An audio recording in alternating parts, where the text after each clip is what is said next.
Hey friends, today's episode is brought to you by the folks over at Dave. It's the start of a brand new year, which means you might want to start things off on the right foot. You might be considering budget revisions or maybe tackling that looming debt, but you can't always plan for the unexpected. And that's where Dave can help you. Dave is the banking app helping their customers build a better financial future. They can get you up to $500 instantly with their extra cash feature, and you don't even need to bank with Dave to get it. All you gotta do is link your normal bank account to get your extra cash account.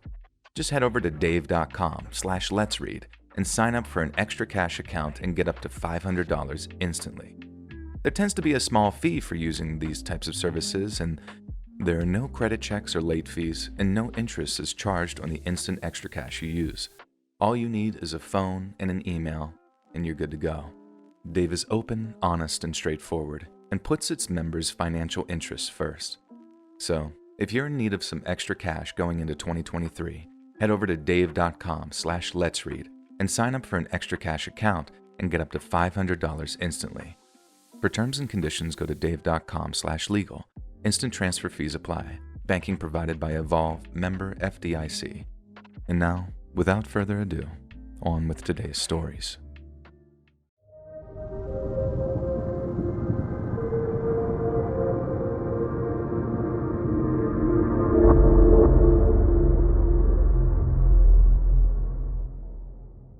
I'm a 29-year-old woman. At the time the following happened, I was 20. I'd only been living in the city for a few months and was still unacquainted with some urban habits. Earlier in the year, I'd gotten my first real job with a bank. I was still living in my hometown about an hour away. The bank even helped pay for the move, and it's a major reason that I'm still there to this day. That kind of employee appreciation is rare, and during my time off, I tried to make things as homey as possible. It was a bit of an adventure. I'd never lived on my own before, and I'd have to call my mom more than once, actually a lot, for advice, but I figured things out for myself eventually. Now back then, I was a smoker. That didn't mean that I smoked inside though. To be honest, I've always hated the smell. You don't have to tell me how stupid that sounds, and I'm well aware of it. Instead, I always smoked outside on the patio. For the first month or so, I would just stamp my butts out and throw them in the grass. I realized how thoughtless it was now, and apparently, so did my neighbors.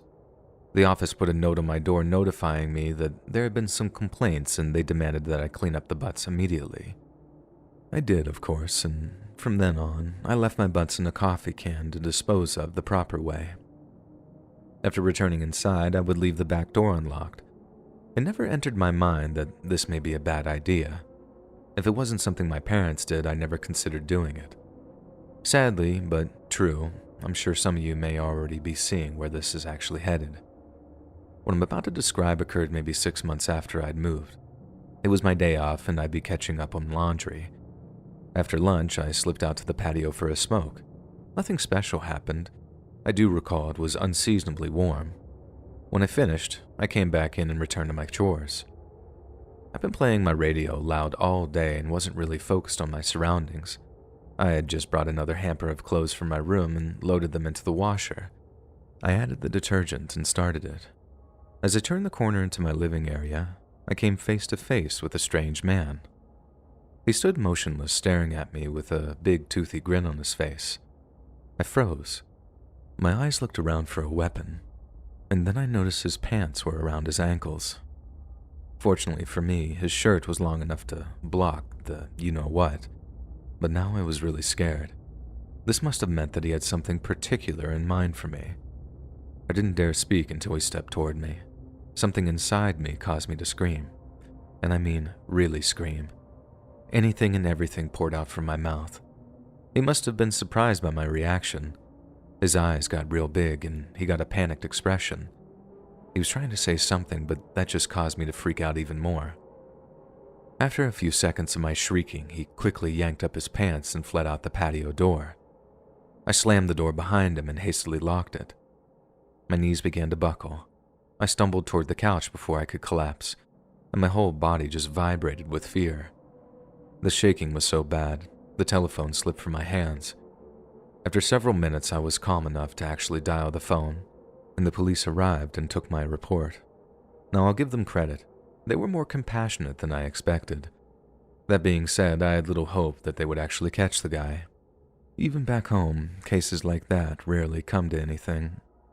I was surprised to hear from them later that week. After work, the same officers showed up with a plainclothes cop and showed me a book of pictures. About a third of the way through, I saw him. The cop said that I had been lucky. The same man had assaulted another woman a year before. He'd only been out of jail for a few weeks when he barged into my house. Lucky seemed like an understatement at the time. Another month passed when I was notified the man had been arrested. Fortunately, I didn't have to testify or anything like that, and the sleaze took another plea for 16 months and was probably out in about half of that. For some reason, I was never worried about him coming after me. I marked it down as a learning experience and moved on. After that incident, my door was locked 24 hours a day. It was one of the first things I taught my daughter when she was old enough. I don't leave spare keys laying around outside or any of that stupid crap. The price of a locksmith is more than worth it in an emergency situation. I'd like to end this crazy story on a positive note, though. For anyone who may be wondering, another far more important thing came from the break-in. I had a very hard time feeling safe standing alone outside from then on, and as a result, I quit smoking not long after. Although it was hard, I don't regret it for a second. It seems, even in dark places, we can find the bright spots.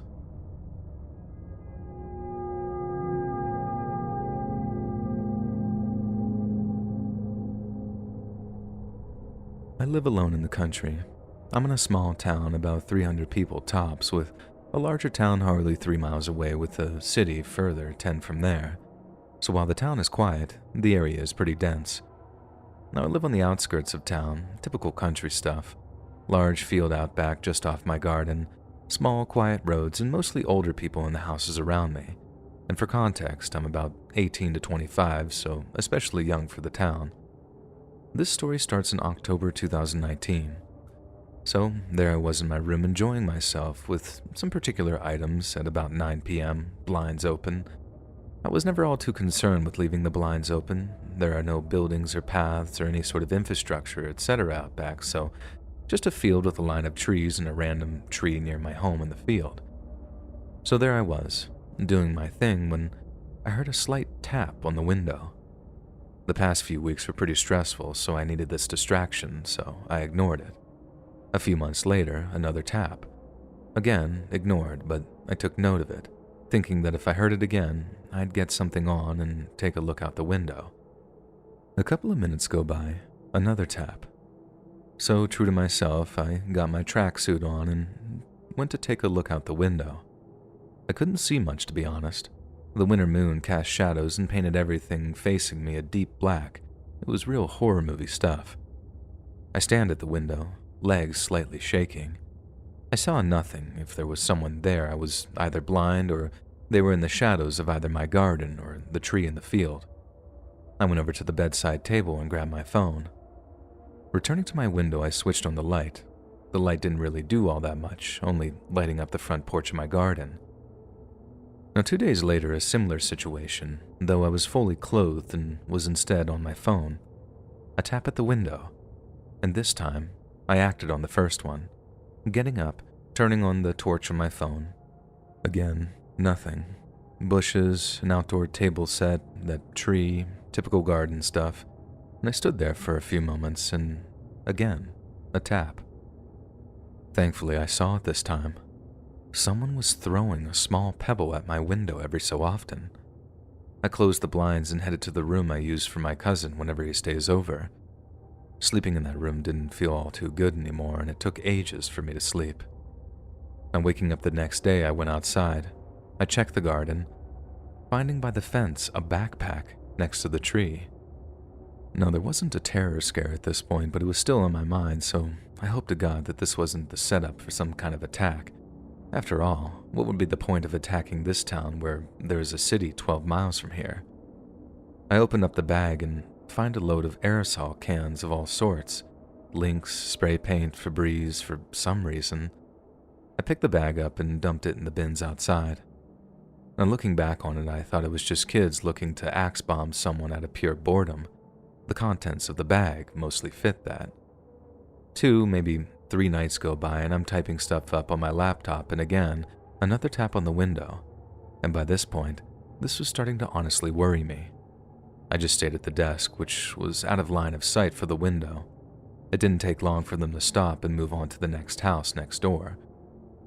Fortunately, or not, I had managed to get downstairs into the living room to see the shadow of a person moving from in front of the tree to the house next door, climb the small fence, and take up a spot, I assume, somewhere near the bushes in the garden next door. Sadly, and I'm sorry to say, there was no conclusion to the story. I don't know what happened with that weirdo. I don't know if this person had ever gotten what they wanted or had been caught, or maybe they had just given up. Either way, I keep my blinds closed and I hope to God I never see them again.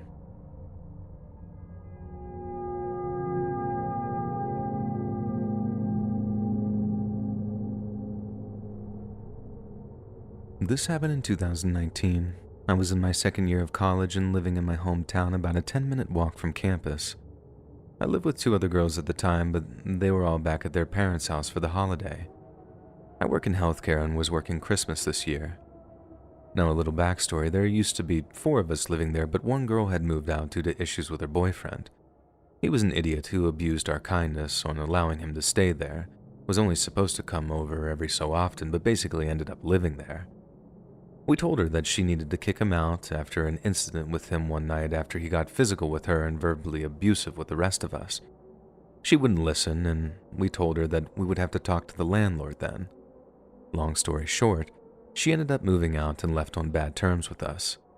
On another side note here, I've been in physically and mentally abusive relationships before, so I understand how things may have been going for her. I tried my best for 2 years at that point to help open her eyes to the abuse and get her away from him. At this point, it was affecting everyone and we didn't feel safe with him there, etc., so she moved out. Now back to the story. It was Christmas Eve and I worked the next day, so I was getting ready for bed. Locked the doors, turned the lights off, and went downstairs where my bedroom was. I was scrolling on TikTok for about an hour. It was Christmas Day at this point when I heard what sounded like the chairs in the kitchen move. The kitchen is right above my bedroom. I thought maybe I was hearing the neighbors next door as we share the same walls and sometimes they can be loud. But I remembered one of them texting me and asking me to bring in a package that they were expecting while they were all gone at home. The noise was short-lived, so I just brushed it off. The next thing I know, my bedroom door is being opened slowly. In this moment, I get a flashback and remember my second-grade teacher telling us about the time someone broke into her house, and she acted as if she were asleep, so if they were just there to rob her, they wouldn't feel the need to hurt her if she saw them. But my freaking phone screen is lighting up my scared, jaw-dropped face. So I can't act like I'm asleep. Where I'm laying in bed faces directly to the door, so we're just looking right at each other. So there I was, laying in my bed, soiling myself while this guy has 1 foot in my bedroom with the door cracked open. It felt like an eternity, but in reality it was probably no more than about 10 seconds of us looking at one another. He slowly takes his foot out and closes my door. I sit there just in complete, utter shock. I couldn't make out what he looked like as my eyes were adjusting to the dark again from the phone screen. All I could see was a backwards baseball cap. I knew I had to call the police, but my anxious self knew if I called it, it would alert my parents' phone that I called. And me being dumb was like, well, I don't want to make them worry. Also, I was scared that he might still be somewhere in the house, and I didn't know what he would do if he heard me call. So I texted the guy that I was seeing at the time and tell him, quote, some random guy just broke into my house and came into my room. He snapped me out of it and told me to call the police, and so I did. The dispatcher asked me if I felt comfortable to go unlock the front door for them so they didn't have to break it down, and I told her, no way, I don't care if the door is broken, I'm not going out there alone. A couple of minutes later, I see flashlights shining through my window. I hear the police knocking at the door and announcing themselves. They got in and asked me where I was.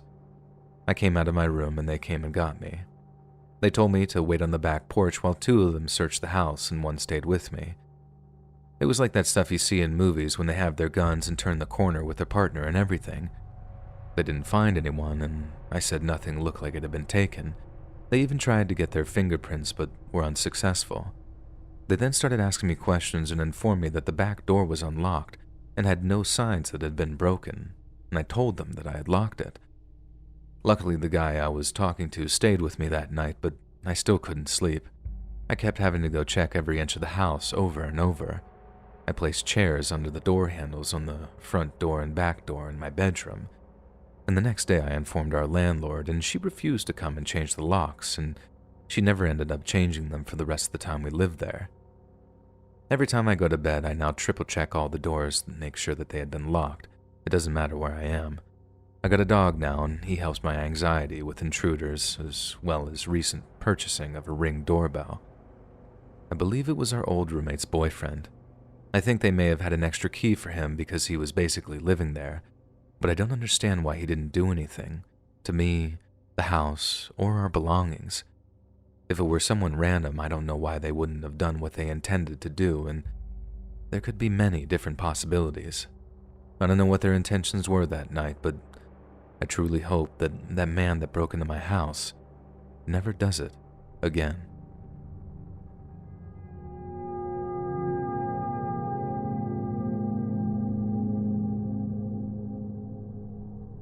I was recently forced to leave my last apartment because of some scary occurrences.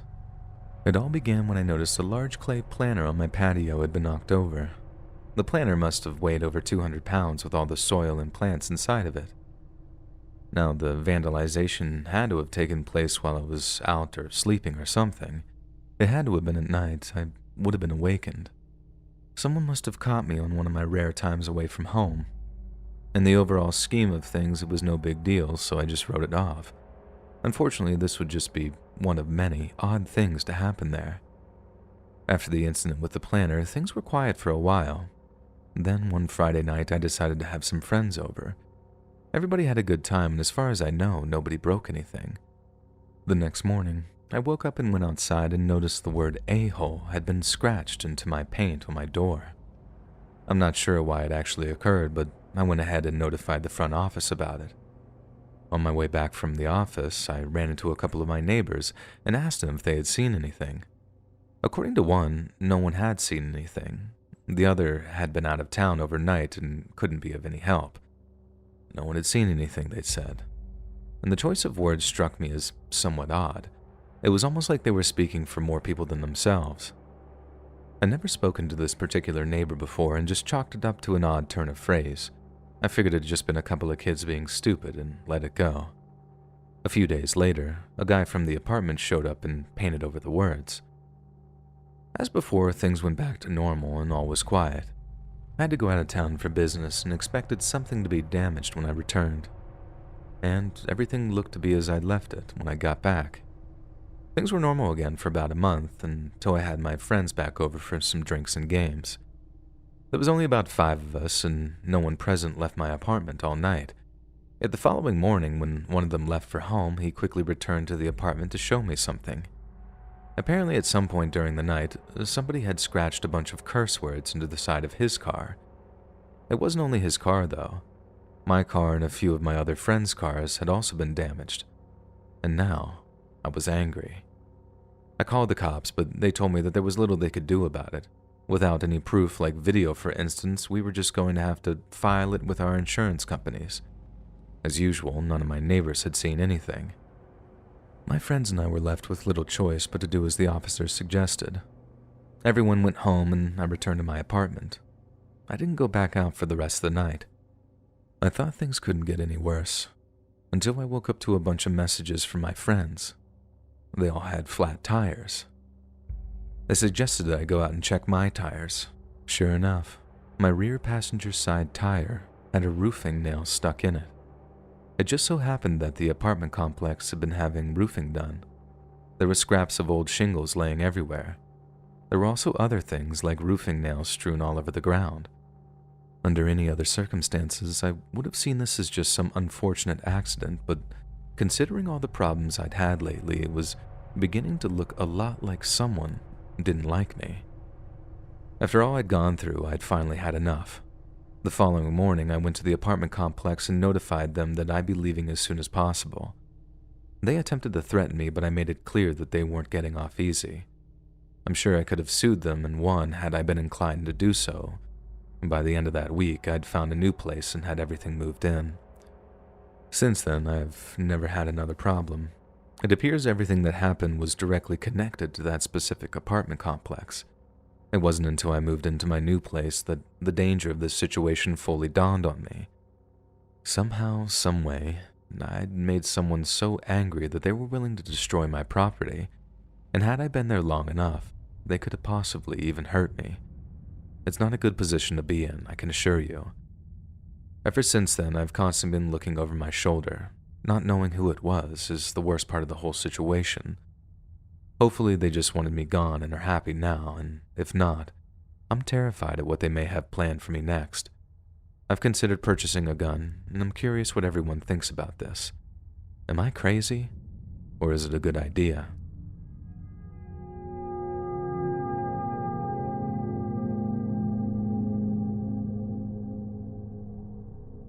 The story I'm about to tell happened in 2017. I was 18 years old at the time.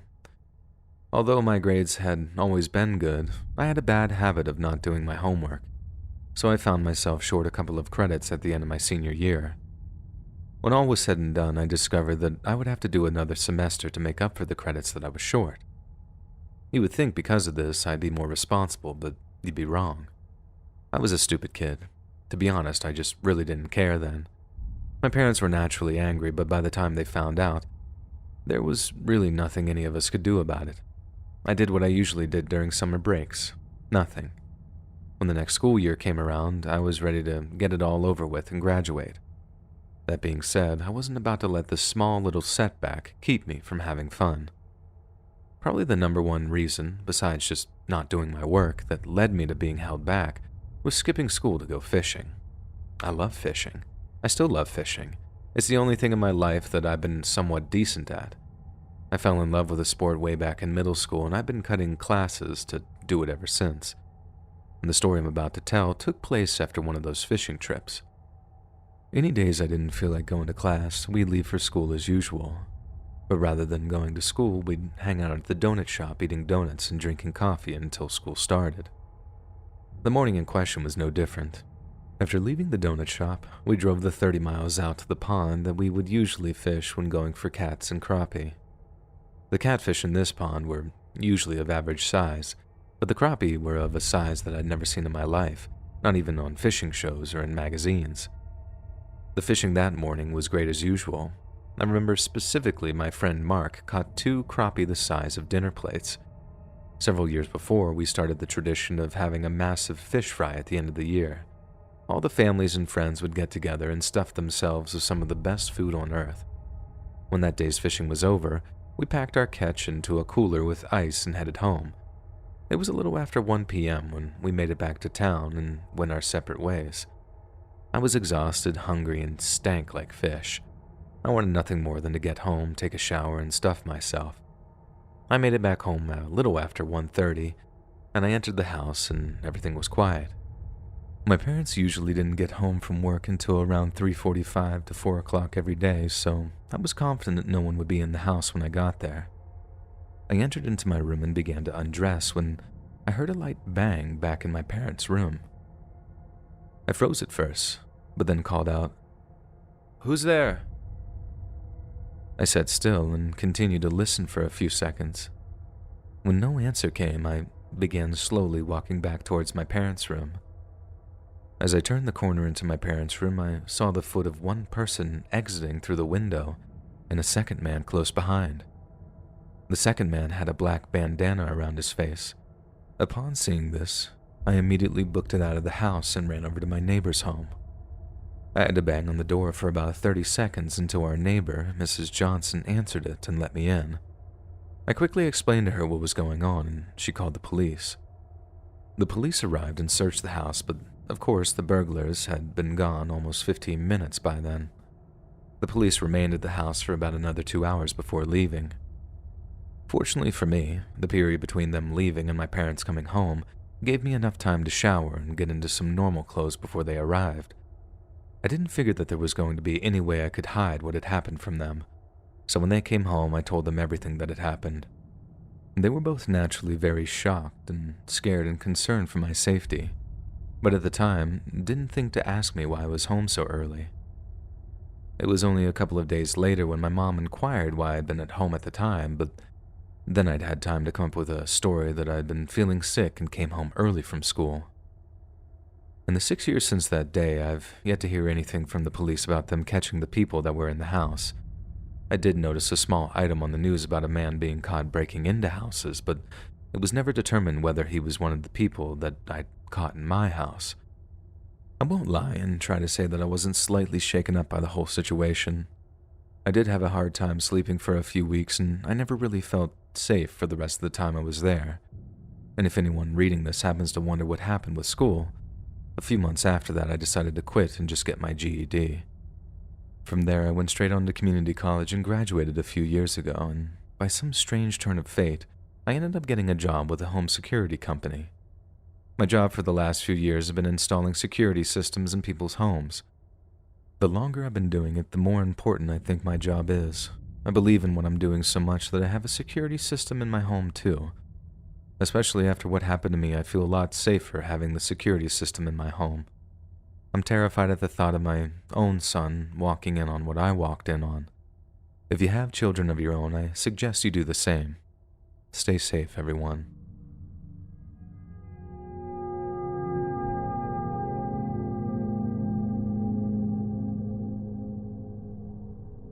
It's been exactly 12 days since it happened, but I feel it would be a good idea to provide a little bit of background before I go forward. I'm a 23-year-old male currently living in Colorado with my parents. Now, upon graduating this past fall, I made a deal with my parents to take 6 months off before beginning my job search in earnest. Since my time is soon running out, I've been spending more and more of my days vegging out in front of the TV. Recently, I was doing just that when I had a very peculiar experience. As I said, I was lying on the couch in front of the TV in our living room just watching Netflix. It was a nice, cool, breezy day. I had the sliding glass door open and the screen door closed. Off in the distance, I could hear a lawnmower. The area in which we live is basically out in the country. There are large open fields between the houses, and some of them taking up several acres. I was focused on the TV when I heard a quiet tick sound followed by a dull thud. I turned to the direction of the door and noticed a small hole poke through the mesh of the screen. My curiosity was now piqued. I paused the show that I was watching to take a closer look. Now up close you could see that the hole was round and about the size of my pinky. My attention now shifted to figuring out what the object was that made the hole. I roughly tracked the path of it from the screen to the side of the couch. About 2 inches below my fingertip, I found a hole of the same size in the fabric of the couch. As I contemplated what the object could have been, the sound of the lawnmower got louder. A very strong possibility clicked in my head. Based on some past experience, I assumed the projectile was probably a rock or a similar piece of debris ejected from under the blades of the mower. I was now thoroughly pleased with the conclusion I'd come to, so I returned to the couch and the show that I was watching. The following day, during a discussion with my mother about what had happened, I brought her over to the couch and the screen to show her the holes that the object made. She suggested that perhaps we dig into the couch to get a better look at what the object actually was. I went into the garage to get a screwdriver and returned to the living room to dig the projectile from the fabric, and after about 30 seconds of struggling with the object, it popped out of the fabric and into my hand. Rather than being something so common and innocent as a rock, the object turned out to be what looked to be a .22 caliber bullet. My heart sank down into my stomach and my mom saw it and gasped. We discussed the situation for a moment and decided to call the police. Now, a pair of officers arrived and we showed them what we'd found. I gave them a short and basic account of what had occurred the day before. I spent the next half an hour or so answering questions from the officers. When the officers were done asking questions, they took the bullet and sealed it in an envelope. One of the officers gave us his card and assured us that if they had any information in the coming days, they would contact us. And that's pretty much where everything just ended. As things stand right now, the police have not come up with any leads to provide us. I got tired of waiting for them to call me, so I called them a few days ago. One of the officers and I discussed some possibilities of how the bullet could have gotten into the couch. The leading possibility at present is that a neighbor or another person on one of the surrounding properties was doing some target shooting or hunting and the bullet somehow found its way onto our property. In my mind, this is the option that seems to make the most sense. The only other possibility is that someone purposefully shot at me and missed. I've been unable to think of anyone who would want to do that to me. To my knowledge, I have no real enemies. I've always done my best to be a likable and friendly guy. As far as I know, I don't have any ex-girlfriends that wish me ill will either. And most, if not all, of my past relationships ended pretty amicably. And to be honest though, even if I could think of somebody who hated me that much, the thought of someone trying to kill me is just too terrifying to contemplate.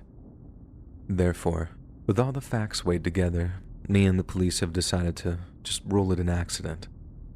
Unless some new information comes to light, that's our only option.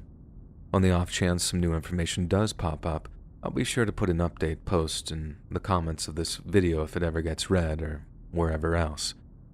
And to wrap this up, I do want to urge firearms owners to be more careful and mindful of what they're shooting at. There are many bullets out there that can go up to a mile.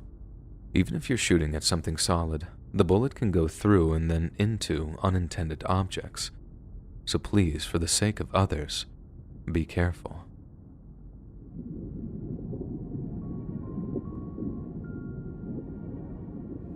Click the join button to become a member today for exclusive content. I was around 15 when my dad got a job with the railroad. Now before then, he was an over-the-road truck driver. This job kept him away from home during the week, and Mom and I were lonely a lot, but the money was just too good to turn down. The two of us got used to dealing with things on our own. I learned to cook and do my own laundry during this time. This skill would serve me well later. Neither of my roommates in my first apartment had any clue how to do really anything, and it would be an eye-opening experience and made me appreciate my mom that much more. Maybe we can discuss that sometime later, though. Today, I want to tell everyone about something that happened to me during that time of learning. This was when I was about 12. I woke up for school as usual, but quickly realized that I was sick. Now, to keep this PG-rated, I had stuff spewing out of both ends, if you get my meaning. I tried to be an adult about it, but I fainted in front of my mom and she put me to bed. Although not ideal, I was happy to have the day off from school. I was given a bunch of different medications and quickly passed out. I woke up once or twice to go to the bathroom, but I slept for most of the day otherwise. And just after 2 p.m., though, I awoke refreshed and feeling great. The sick feeling was completely gone, but now I was starving. My first instinct was to run into the kitchen and gorge myself. I decided that that was probably a bad idea. Instead, I took a page from my mom's book and tried some saltines. I'd had good luck with those in the past, and I also grabbed a Sprite while I was there and brought them back to my room. I was close to the bathroom if things went wrong. I had 9 or 10 crackers and half a glass of Sprite, and I waited 30 minutes to see if I'd barf them up. Nothing bad happened, but now I was even hungrier. I thought for a minute before choosing ramen as the safest option. I finished off the bottle of Sprite and made for the kitchen. My mom would be home soon, and under normal circumstances, I would have just waited for her to arrive, but I was so ravenous I couldn't wait any longer. I made ramen for myself several times. I filled the pot and eagerly watched in hopes that the water would boil quicker. It didn't. When the moment finally arrived, I broke up the noodles and added them to the water. A minute later, I poured the flavor packet in. I impatiently stirred until the noodles softened just enough to be edible. I was done waiting. Now, the events that followed were likely due to dehydration and overall weakness. I looked around for a pot holder but saw none. There was a hand towel nearby, though, so I grabbed for that. And the premise was the same. I couldn't see any problems. However, today was not a usual day. I lifted the pot and set it on the counter, like I normally do. As I set the towel aside, I realized that it was on fire. I snatched it back up and tossed it into the sink behind me. My hand was slightly burned in the process. The time I wasted worrying about my hand allowed the fire enough time to jump onto the curtains. From this point, I was always a step behind. The water from the faucet extinguished the flames quickly. My split second of satisfaction was destroyed once I noticed the burning curtains above the sink. Having one of those sprayers in my sink would have been perfect for this, but we didn't have one. I attempted to splash water from my hands. It was useless, though. The curtains were already consumed, and the fire had now taken hold on the ceiling and the adjoining cabinet. I was so overwhelmed and incapable of coming up with any remedy now. When the fire alarm went off, I gave up and ran out of the house. I opened the front door and ran directly into my mother. She was very calm, and all I could say was fire, kitchen. She didn't miss a step after that. To my amazement, she entered the kitchen and opened the door under the sink. Flames were covering the ceiling now. A few came unnervingly close to her, and like a magician pulling a rabbit out of a hat, she withdrew a massive fire extinguisher from under the sink and pointed it at the ceiling. And within seconds, most of the flames on the ceiling were gone. From there, she backtracked to the cabinet and put the flames there out. If I had to guess, I'd say she had the fire completely extinguished in less than 30 seconds. It remains the single most amazing thing I've seen to this day. Mom ran over to check on me. It took a few seconds for me to regain my senses, but once I did, I broke down and cried.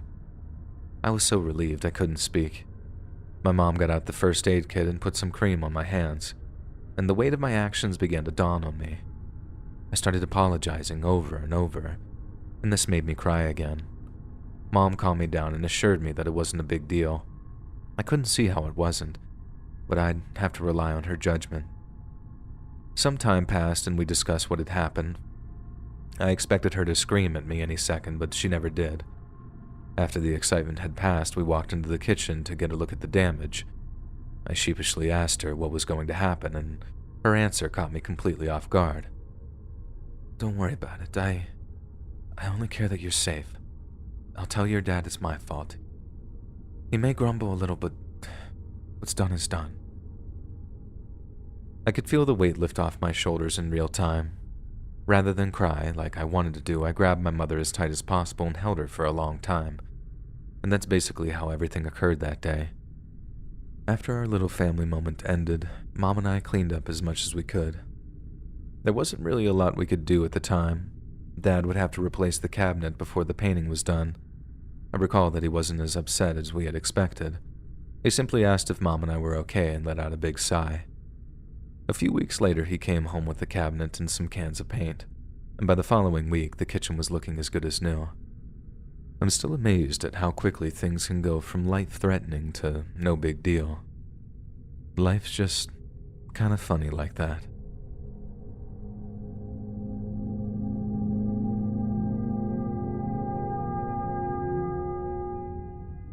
Like everyone else, the last few years have been hard.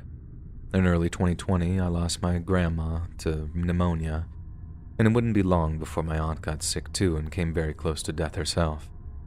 It was a lot for a guy my age to handle, but I knew once it was over, I'd be able to see my Faith again. Now, Faith and I had met in middle school and quickly fell in love. Our homes were too far apart to see one another very often. Her parents were also super traditional and didn't want her having a boyfriend. Besides school, our only constant form of contact was the telephone. We'd often talk all night and go straight into school without a second of sleep. And in spite of all the odds, we stayed together. The biggest test of our relationship would be high school. Faith's dad bought a new house even further away. That put Faith into a different school district. Now we would see each other even less. And I was sure this meant the end of our relationship, but Faith refused to give up. By now, we both had computers in our rooms, and we were able to talk and see each other over the internet with webcams. Every day we'd race home from school and talk until early into the next morning. I'd do all my homework during school time so it wouldn't get in the way. Faith did the same, and for the next 3 or so years, this would be our prime avenue of communication. I think we were only able to meet face-to-face a handful of times, and it was hard on both of us. I lost hope more than once, but Faith always lived up to her name and brought me back from the edges of darkness every time. Strangely, despite all the personal sadness that I experienced during the height of the pandemic, Faith and I thrived. Being quarantined worked great for our particular situation. Other than a few hours of school garbage every day, we got to talk uninterrupted all day and night. Even so, not seeing her in person for so long weighed on me. I was doubting our future together, as I had so many times before. Luckily, by then the lockdowns had lifted. Her father would be returning to work, but school remained online. This was the perfect chance for us to be alone together, and I was going to take it. I brought this up with my brother, and he agreed to loan me his car to go see her. A week later, our opportunity arrived. I drove the 35 miles to her house. She rushed me inside and closed the door, and we held one another tightly for a long time. The energy was a bit weird between us, but we overcame it pretty quickly. We rushed off to her room for a little personal time, and I'd forgotten how great being with her was. Unfortunately, our time together was about to be cut short. I had just left her room. Faith was making us a snack when her dad walked in, and he began yelling at me instantly. Things like, "Where is my daughter? What did you do to my little girl?" Faith ran into the room and tried to calm him down, and it didn't help. In his defense, he'd never actually met me. Crazy, I know, considering we'd been together for so long, but our relationship hadn't exactly been normal. We tried to explain the situation, but her dad was just too angry to listen. He looked at Faith and I real closely and sneered, and this would be the point when everything came off the rails. "What have you two been up to?" His expression was so terrifying I didn't dare speak, and he looked back and forth at each of us, but we stayed quiet. "Answer me now. Did you put hands on my little girl?" I remember him saying. Now Faith's dad looked at her and asked her if I'd forced myself on her, and she, acting instinctively, blurted out, "No." We loved each other, and we'd been together since 7th grade. He knew what that meant, and I knew exactly what his expression meant. He gritted his teeth and lunged at me, and he was too fast for me. I was overwhelmed by his size and power, and he grabbed me around the throat with one hand and lifted me off the ground. I was barely able to breathe or swallow. I tried to speak, but he told me to shut up and listen. "I don't care if you two met in kindergarten. You're gonna leave here this second and never contact my little girl again. If I ever see you here again, I won't hesitate to kill you." And with that, he let me drop to the floor and shouted at the top of his lungs to get out. He didn't have to repeat himself. I was already out the door before he finished yelling. I started the car and sped away. I was already several miles down the road before I slowed down. I was shaking so badly I could barely keep hold of the wheel. The notifications were going off on my phone, but I didn't care. Odds were high that it was Faith, and I was way too shaken to talk to anyone, especially her. Now back at home, I locked myself in my room and tried to calm down. A few hours passed before I got the courage to check my phone, and just as I suspected, Faith had texted and called me at least 5 times since I'd left. I wasn't sure what to do. I talked to my brother about it, and he suggested that I sleep on it before deciding. It was hard, but I did get to sleep at around 3 a.m. When I awoke the next morning, my mind wasn't any clearer. In fact, now that I had time to rest, I was even more traumatized by what had occurred. I couldn't get Faith's dad's angry face out of my head. I honestly believed that he really would kill me if I gave him the chance. I remain in this cycle of indecision to this day. It's almost been 3 years since I've communicated with Faith, and I'm still unsure if I ever will. She still sends me texts from time to time, and I read them. It's hard to be out of contact after all the years we've been together, but as long as she lives at home, I'm not willing to risk my life for my family's. I looked into the eyes of evil that day, and I'll never forget it. Faith, if you do hear this or read this, I love you, and always will. But your father's a monster. I suggest you get away from him as soon as possible. And until then, we'll be doomed to be apart. One heart, forever broken in two.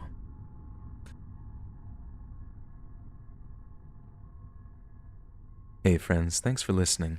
Click that notification bell to be alerted of all future narrations. I release new videos every Monday, Wednesday, and Friday at 7 p.m. EST, and there are super fun live streams to join on Sunday, Tuesdays, and Thursday nights. If you got a story, be sure to submit them to my subreddit, r/Let'sReadOfficial, and maybe even hear your story featured on the next video. And if you want to support me even more, grab early access to all future narrations and bonus content over on Patreon, or click that big join button to hear about the extra perks offered for the channel. And check out the Let's Read podcast, where you can hear all of these stories in big compilations and save huge on data, located anywhere you listen to podcasts. Links in the description below. Thanks so much, friends.